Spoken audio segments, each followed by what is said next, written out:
ગુજરાતમાં રેડક્રોસની સેવાઓનો વિસ્તાર કરવાના ઉદ્દેશ્ય સાથે નર્મદા જિલ્લાના કેવડિયા ખાતે સ્ટેચ્યુ ઓફ યુનિટી નજીક એક મહત્વપૂર્ણ વર્કશોપનું આયોજન કરાયું હતું।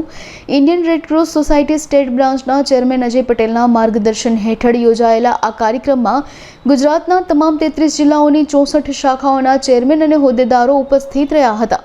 આ વર્કશોપમાં બ્લડ બેંક, ફિઝિયોથેરાપી સેન્ટર, જનઔષધિ કેન્દ્ર જેવી સેવાઓનો વ્યાપ વધારવા પર ભાર મૂકવામાં આવ્યો હતો।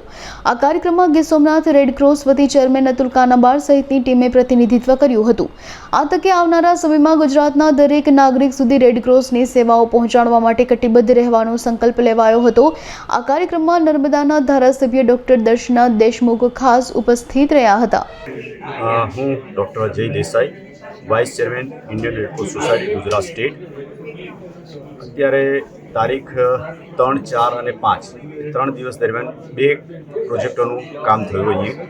એક અધિકાર્ય કામ જે જુનિયર રેડક્રોસના વિદ્યાર્થીઓ જે જુનિયર રેડક્રોસના જે સભ્યો બન્યા છે એ લોકોને માટેનો અહીંયા કેમ્પ હતો અને એ કેમ્પમાં વિદ્યાર્થીઓને ટ્રેનિંગ આપવામાં આવી જુદી અને એ લોકોને એક ભવિષ્યમાં કેવી રીતે લોકોની સેવાકીય પ્રવૃત્તિઓ કરી શકાય એ માટે એઓને ટ્રેનિંગ આપી એઓને ફર્ધર બીજી એક્ટિવિટીઓમાં જોડવાનો પ્રયત્ન કરવામાં આવ્યો અને સાથે એઓની જે કૌશલ્યતા એઓની હતી તેને બહાર લાવવાનો પ્રયત્ન કર્યો। બીજો એક પ્રોગ્રામ હતો બ્રાન્ચ કેપેસિટી બિલ્ડિંગ વર્કશોપ। એટલે ગુજરાત સ્ટેટની ચાલતી તમામ બ્રાન્ચો, શાખાઓ, સ્ટેટ ડિસ્ટ્રિક્ટ બ્રાન્ચ હોય કે તાલુકા બ્રાન્ચ હોય, એઓને કેવી રીતે આગળ વધુ સારી રીતે લોકોની સેવાકીય પ્રવૃત્તિઓમાં લોકોનું સેવા થઈ શકે એ માટેનું સમજ આપવામાં આવી।